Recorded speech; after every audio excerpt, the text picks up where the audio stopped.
اور جب پیچھے جاتے جاتے جاؤ گے تو پتہ لگے گا مسلمانوں سے زیادہ پرانا کوئی نہیں، چونکہ مسلمان اسی نظریے کو ماننے والے ہیں جس نظریے کو حضرت آدم علیہ السلام رکھتے تھے۔ وہ بھی موحد تھے، ہم بھی موحد ہیں۔ تو پھر یہ گھر واپسی والا جو کھیل ہے نا کہ صاحب مسلمان اگر دوسرے دھرم میں جائے تو کہتے ہیں ارے گھر واپسی ہو گئی، گھر واپسی ہو گئی۔ اگر گھر واپسی کرنی ہے تو تم کرو، تم ہمارے مذہب میں آؤ۔ چونکہ اسلام سب سے پرانا دھرم ہے، اسلام کے آخری پیغمبر محمد رسول اللہ صلی اللہ تعالی علیہ وسلم، اللہ کے آخری نبی 1400 سال پہلے آئے۔ ایسا نہیں ہے کہ اسلام 1400 سال پہلے آیا ہے۔ حضرت آدم علیہ السلام، حضرت ابراہیم علیہ السلام، حضرت نوح علیہ السلام، حضرت موسیٰ علیہ السلام، حضرت عیسیٰ علیہ السلام یہی پیغام لے کر آئے جو آج اسلام کے ماننے والے فالو کرتے ہیں، جو پیغمبر اسلام صلی اللہ تعالی وسلم لے کر آئے۔ تو ہم سے پرانا تو کوئی نہیں ہوا۔ اور میں ان مسلمانوں سے کہوں گا جو اپنے ناموں کے سامنے دوبے لگا رہے ہیں، تیواری لگا رہے ہیں، شرما لگا رہے ہیں، یا الگ الگ طرح کے ٹائٹل سرنیم جوڑ رہے ہیں، اتنا ہی اچھا لگتا ہے تمہیں دوسروں کا سرنیم تو پھر یار اسلام میں کس لیے ہو؟ یہ کیوں نہیں سمجھتے؟ اسلام کو لوگوں کی کبھی ضرورت نہیں رہی، اسلام کی ہمیں ضرورت ہے، اسلام کو ہماری ضرورت نہیں۔ اگر تمہیں دوسرے مذہب میں، دوسرے دھرم میں اتنی ہی آستھا ہے کہ تم دوبے اور تیواری اور شرما اور نہ جانے کیا کیا لگانے لگے ہو، پانڈے لگانے لگے ہو، تو پورے کے پورے پانڈے بن جاؤ نا، پورے کے پورے تیواری بن جاؤ نا، پورے کے پورے شرما بن جاؤ نا۔ کون روکتا ہے؟ اسلام نہیں روکتا۔ لا اکراہ فی الدین، نو پریشر ان اسلام۔ ہمارے مذہب میں کوئی زبردستی نہیں، کوئی زور زبردستی سے کام نہیں لیا جاتا۔ چھوڑ جاؤ اسلام، دوسرے دھرم کو اپنا لو۔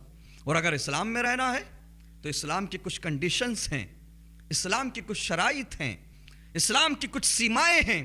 اگر ان سیماؤں سے باہر جاؤ گے تو پھر یاد رکھو نہ تم گھر کے رہو گے، نہ ادھر کے رہو گے، نہ ادھر کے رہو گے۔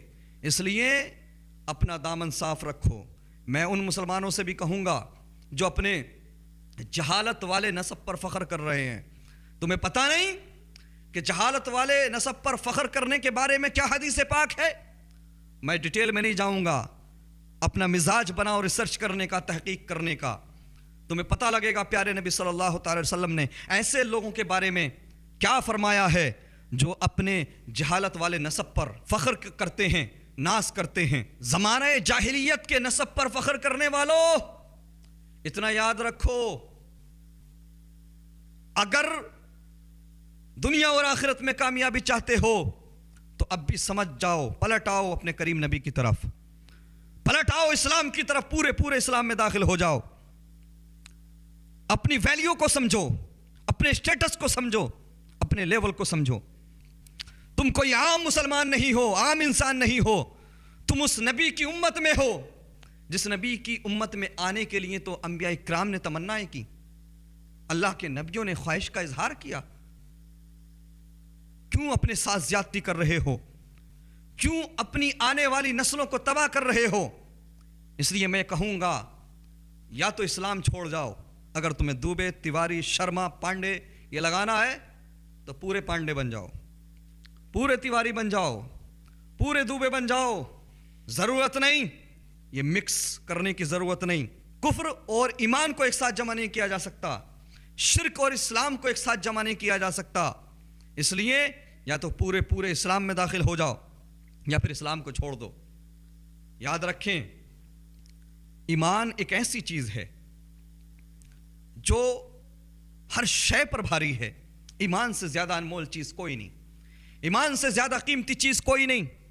ہم یہ بھی دیکھتے ہیں کہ لوگ گورنمنٹ کی طرف سے جو یوجنائیں ہوتی ہیں، اسکیم ہوتی ہیں، ان کا فائدہ اٹھانے کے لیے بھی اپنے سرنیم چینج کر لیتے ہیں اور اپنی کاسٹ بھی بدل لیتے ہیں۔ اس طرح کی چیزیں بھی سامنے آتی ہیں، یعنی اپنے ایمان کا سودا دنیا حاصل کرنے کے لیے کر لیتے ہیں۔ اور کچھ لوگ ایسے بھی ہوتے ہیں جو ہوا دیکھ کے چلتے ہیں، فضا دیکھ کے چلتے ہیں، ہوا کا رخ دیکھ کے چلتے ہیں کہ بھئی سطح میں کون ہے، پاور میں کون ہے، اس وقت لاٹھی کس کی مضبوط ہے، چلو انہیں خوش کر لیں، ہمارے لیے آسانیاں ہو جائیں گی۔ شرم نہیں آتی؟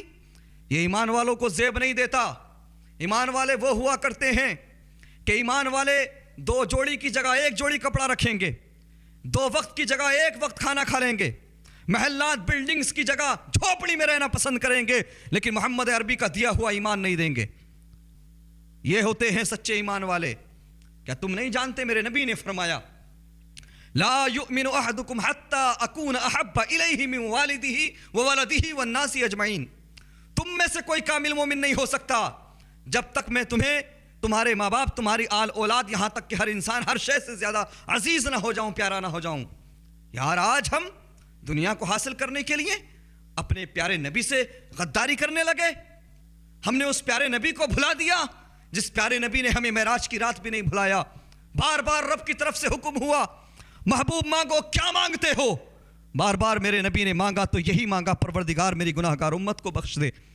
ہم نے اس نبی کو بھلا دیا اس دنیا کو حاصل کرنے کے لیے کہ جس نبی نے ہمیں اپنے سجدوں میں بھی نہیں بھلایا، جس نبی نے اپنے شکم پر پتھر باندھ کر ہم تک اسلام پہنچایا، جس نبی نے 2.5 سال تک ہاؤس ارسٹڈ زندگی گزاری ہم تک اسلام پہنچانے کے لیے، ہماری خاطر آج ہم دنیا والوں کو، نیتاؤں کو خوش کرنے کے لیے، یوجناؤں کا لابھ لینے کے لیے اپنے تشخص کو پامال کر رہے ہیں، اپنی پہچان کو مٹا رہے ہیں، اپنے فخر کرتے ہیں ہم کہ ہمارے نام کے آگے محمد لگا ہے۔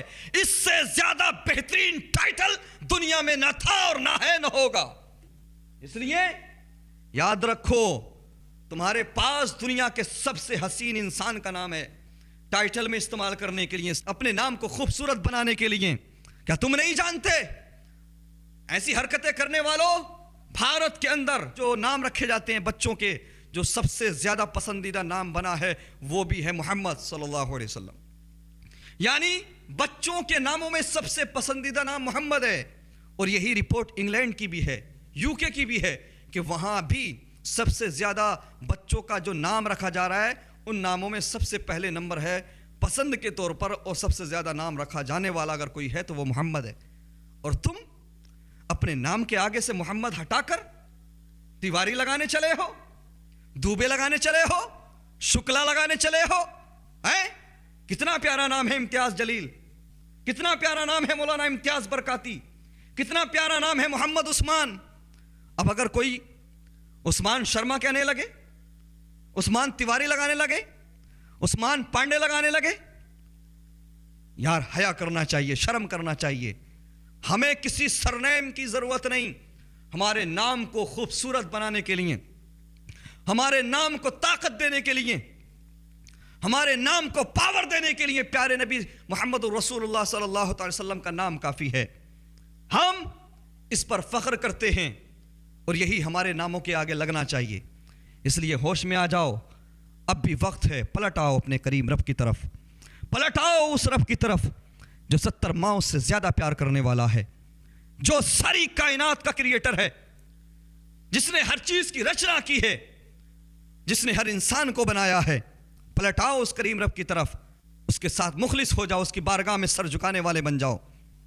یاد رکھو یہ 4 دن کی زندگی ہے، ہم ایمان والے ہیں، ہمارا نظریہ یہ نہیں کہ مر گئے بات ختم ہو گئی اب کچھ نہیں ہونے والا، یا دوبارہ جنم لے کے ہم پھر سے آ جائیں گے، نہیں۔ ہمارا نظریہ یہ ہے، اسلام کے اندر جو کانسیپٹ ہے وہ یہ ہے، آپ دیکھیں موت اور زندگی کا چیپٹر اٹھا کر، ایک بار زندگی ملتی ہے اور اس کے بعد معاملہ ختم نہیں ہوتا، قبر کی اخروی زندگی شروع ہوتی ہے۔ ہمیں قبر میں بھی جانا ہے، میدان محشر میں بھی جانا ہے، ذرے ذرے کا حساب بھی دینا ہے۔ ارے ان دنیا دار نیتاؤں کو خوش کرنے کے چکر میں محمد شارق سے شارق تیواری بننے والوں شرم کرو، حیا کرو۔ وہ دن دور نہیں کہ جب حکم ہوگا رب کی طرف سے وامتازوا اليوم ایھا المجرمون، وہ وقت دور نہیں، حکم ہوگا اے مجرموں الگ ہو جاؤ، پرہیزگاروں سے دور ہو جاؤ، وہ وقت دور نہیں۔ آج ہم غفلت کی نیند میں ہیں، اقترب للناس حسابهم وهم فی غفلۃ معرضون، حساب کا وقت قریب ہے، ہم غفلت میں پڑے ہوئے ہیں۔ اس دن کو یاد کرو، میدان محشر میں ہر ذرے کا حساب ہوگا، ہر عمل کا حساب ہوگا، ہر چیز کے بارے میں پوچھا جائے گا۔ اگر میرے رب نے پوچھ لیا، حکم ہوا، بتاؤ کیا جواب دو گے؟ کیا میرے پیارے نبی کا نام محمد تمہیں پسند نہیں آیا؟ تمہیں اچھا نہیں لگا؟ جو تم پانڈے اور تیواری اور دوبے لگانے چلے تھے، بتاؤ کیا جواب دو گے؟ یاد کرو اس دن کو، یوم نحشر المتقین الی الرحمن وفدا ونسوق المجرمین الی جہنم وردا۔ ایمان والو یاد کرو اس دن کو کہ جس دن ایمان والوں کو، نیک لوگوں کو، پرہیزگاروں کو رحمان کی طرف دولہا بنا کر لے جایا جائے گا، جنت میں بڑی شان و شوکت کے ساتھ لے جایا جائے گا، اور گناہ گاروں کو، مجرموں کو، خطا کاروں کو جہنم کی طرف بھوکا پیاسا اس انداز میں جہنم کی طرف کھدیڑ کر لے جایا جائے گا جس طرح سے آج جانوروں کو کھدیڑ کر لے جایا جاتا ہے۔ اور اگر کوئی میدان محشر کے سجرے پر ایمان نہیں رکھتا، اور اگر کوئی جنت و دوزخ پر یقین نہیں رکھتا، یہ سمجھتا ہے کہ یہ سب چیزیں خیالی ہیں، تو پھر وہ مومن ہی نہیں ہے۔ پھر وہ بھائی عبداللہ دوبے لکھنے کی ضرورت کیا ہے؟ پیور دوبے بن جا، کمپلیٹ دوبے بن جا، مکمل پانڈے بن جا، چونکہ ایمان والا وہی ہے جس کا جنت و دوزخ پر ایمان ہے، میدان محشر پر ایمان ہے، حساب و کتاب پر ایمان ہے، قبر میں جائے گا، قبر کے اندر سختی ہوتی ہے، قبر عذاب سے بھری ہے، کیڑوں سے بھری ہے، بچھوؤں سے بھری ہے، قبر میں عذاب اور ثواب دونوں چیزوں کا معاملہ ہوگا۔ اگر اس پر ایمان ہے تبھی تم ایمان والے ہو، تبھی تم مسلمان ہو، اگر اس پر ایمان نہیں تو تم ایمان والے نہیں۔ اور اگر ان چیزوں پر ایمان ہے تو تم دوبے نہیں لگاؤ گے، محمد لگاؤ گے۔ اور اگر تم دوبے لگا رہے ہو، پانڈے لگا رہے ہو، تو اس کا مطلب یہ ہے کہ جنت و دوزخ یا میدان محشر کے معاملات کو بھول چکے ہو۔ خدا را رحم کرو اپنی آنے والی نسلوں پر، اپنے بچوں کے مستقبل کے بارے میں سوچو۔ اللہ تبارک و تعالی ہمارے بھٹکے ہوئے مسلمان بھائیوں کو راہ راست عطا فرمائے۔